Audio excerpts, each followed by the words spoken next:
Hi friends. Welcome to DatePsych, where we break down the psychology behind who you love and who keeps breaking your heart. Today, anxious plus avoidant, the most painful pairing. Let's get into it. You know the pattern. You meet someone. The chemistry is electric. They seem interested, intense, even obsessed. Then suddenly, they pull away. You chase. They retreat. You try harder. They go colder. This isn't bad luck. This is the anxious-avoidant trap. And it's one of the most painful dynamics in romantic psychology. Let's break it down. Anxious attachment develops when a caregiver was inconsistent. You learned that love requires vigilance. You became hyper-aware of emotional shifts. As an adult, you crave closeness but fear abandonment. So you overgive. You overtext. You overthink. Avoidant attachment develops when a caregiver was emotionally unavailable.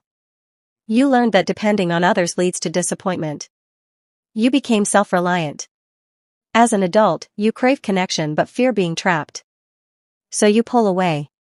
You create distance. You deactivate. Now here's the cruel part. These two styles are magnetically drawn to each other.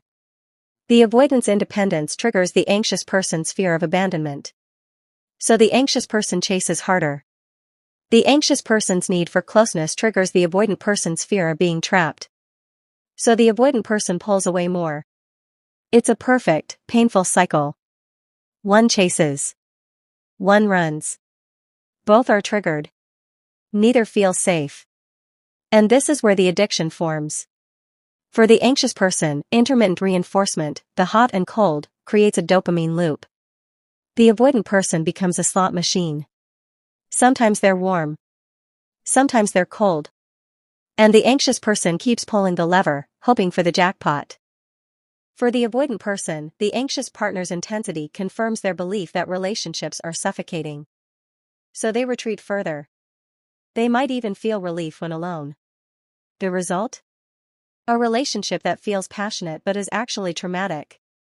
Intense chemistry that is actually anxiety. A connection that feels fated but is actually a pattern. So how do you break this cycle? If you're anxious, stop chasing. Silence is your friend. Instead of seeking reassurance, sit with your discomfort. You don't need to fix the distance. You just need to survive it without acting out. If you're avoidant, stop running. Stay present when it gets uncomfortable. Instead of deactivating, practice communicating.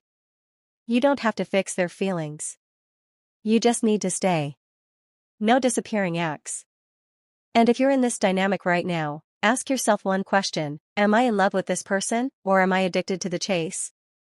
The answer will tell you everything. One important note.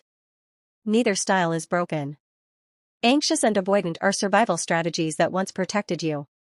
They just don't work in adult relationships. The goal isn't to fix yourself. The goal is to recognize the pattern so you can choose differently. If this hit home, subscribe and comment one word, anxious or avoidant, or if you've broken the cycle, comment free. That's all for today.